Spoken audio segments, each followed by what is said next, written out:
అందరికీ నమస్కారం. ఇప్పుడు ఒక ప్రేయర్ చెప్పేస్తాం. ఇక్కడ చేరి ఉండే ప్రతి తల్లిదండ్రులు కూడా మంచి బిడ్డ అంటే దీర్ఘాయుష్తో, మంచి ఆరోగ్యం, మంచి గుణాలు, మంచి తెలివితేటలతో తల్లిదండ్రుల మాటలు బాగా విని మంచిగా చదువుకొని మంచి పొజిషన్కి వచ్చి మంచి పేరు తీసుకొని తల్లిదండ్రులకి లాస్ట్ వరకు సపోర్ట్గా ఉండి ఆ ఫ్యామిలీకి, సొసైటీకి మంచి గిఫ్ట్గా ఉండే బిడ్డని హ్యాపీగా, ఈజీగా, ఇష్టంగా తీసుకుంటారు అని మనస్ఫూర్తిగా ప్రార్థిస్తున్నాను.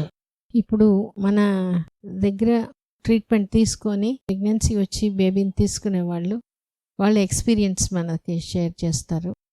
రీటా గారు వస్తున్నారు. రీటా మా దగ్గర స్టాఫ్, అంటే ఆల్మోస్ట్ లైక్ ఏ ఫ్యామిలీ మెంబర్. ఇప్పుడు వాళ్ళ పాప డెలివరీ అయింది, దాని గురించి చెప్పచ్చు. అందరికీ నమస్కారం. ముఖ్యంగా మేడం గారికి నమస్కారం. నేను చెప్పాలంటే చాలా ఉందండి. నాకు ఏదో ఆశ చెప్పాలని, ఎందుకంటే నేను అనుభవించాను కాబట్టి నా అనుభవాన్ని మీతో కూడా పంచుకుంటే మీకు కూడా అది బాగుంటుందని చెప్పి అక్కడి నుంచి ఇక్కడికి వచ్చాను. పాప ఇప్పుడు బెడ్ మీదే ఉంది.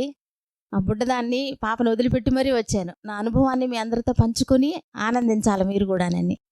ముఖ్యంగా నేను ఇక్కడ వర్క్ చేస్తున్నానండి. ఇది వరకు మేడము సార్ అయితే నాకు అమ్మ నాన్న కంటే ఎక్కువ. ఇంకా దీన్ని బట్టి మీరు అర్థం చేసుకుంటారని నేను నిజంగా విశ్వసిస్తున్నాను. వర్క్ చేస్తూ ఉంటే నాకు గవర్నమెంట్ జాబ్ వచ్చింది. నేను వెళ్ళిపోయాను. పాప బాబు ఇక్కడే డెలివరీ అయ్యాను. నార్మల్ డెలివరీ ఇద్దరు.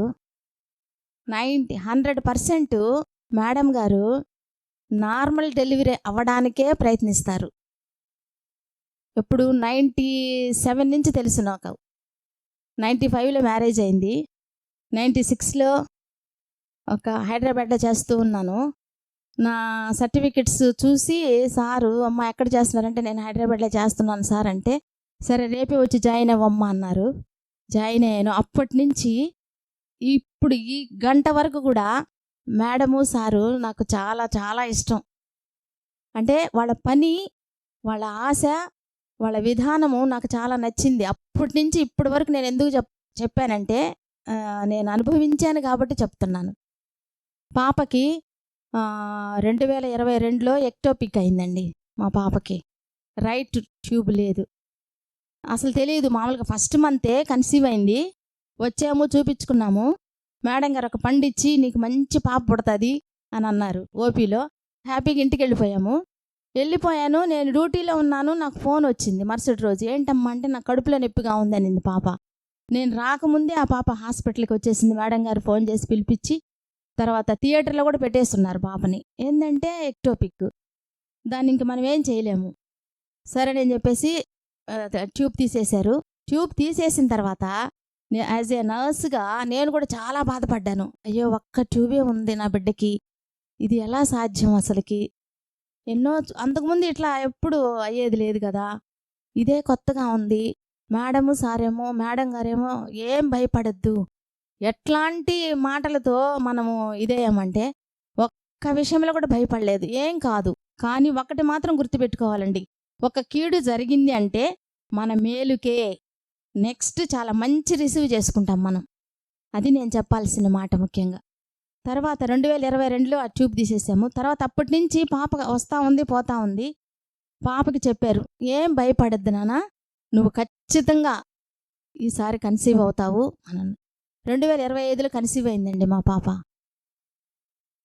అసలు చెప్పలేనంత ఆనందం అయిపోయింది. ఇది సాధ్యమేనా అనిపించింది. ఆ పాప ఎక్కువ ఆలోచన చేసేది కదా, మేడం గారు చెప్పినట్టే చేసింది. ఆమె ఏమి పక్కకు పోలా, అటు తొలగలా, భయపడలా. కానీ దీంట్లో ముఖ్యంగా పాత్ర హస్బెండ్స్ది ఉండాలండి. మెయిన్ అది. హస్బెండ్ ఒక తల్లి తండ్రి కంటే ఎక్కువగా భార్యతో అంత ఓపెన్గా, ఆమెతో అంత ఫ్రీగా ఉండాలన్నమాట. అక్కడ చాలా బాగా నచ్చింది నాకు. మా పాప అత్త మామ కూడా, అమ్మ పిల్లలు లేకపోయినా పర్వాలేదు, నువ్వు మాత్రం మాకు కావాలి, హస్బెండ్ అన్నాడు, ఏనాయనా నువ్వేమన్నా బాధపడుతున్నావు అంటే, లేదా ఆంటీ నాకు హ్యాన్సీ ఉంటే చాలు, మేము దత్తతకైనా తెచ్చుకొని సాక్కుంటాం అంటే, వాళ్ళకి కూడా అలాంటి ఇది కలగలేదన్నమాట. చక్కగా వచ్చారు, ఇద్దరు భార్య భర్తలు వచ్చేవాళ్ళు, ఇట్లాగే మీలాగే కూర్చునేవాళ్ళు, మీటింగ్లో మాట్లాడేవాళ్ళు, వచ్చేసేవాళ్ళు, హ్యాపీగా ఉన్నారు. నాకు పిల్లలు పుడతారు అనే బీజం ఆ పాపలో నాటుకునేసింది. కాకపోతే ఫస్ట్ మనము దేవుని మీద ఆధారపడాలి. First God is great. ఆయన మీద ఆధారపడి ఏ ఆలోచన కానీ ఎలాంటిది కానీ మనలో రాకుండా నార్మల్గా వెళ్ళిపోతే ఖచ్చితంగా మీరు మంచి పాపను కానీ బాబును కానీ ఇక్కడ ఉండేవాళ్ళు ప్రతి ఒక్కరూ తీసుకుంటారని నాకు ఖచ్చితంగా తెలుసు. ఎందుకంటే నేను అనుభవించానండి చక్కదనాన్ని, ఆ ఆనందాన్ని. ఇక్కడ ట్రీట్మెంట్ కూడా 99% నార్మల్కే ట్రై చేస్తారు.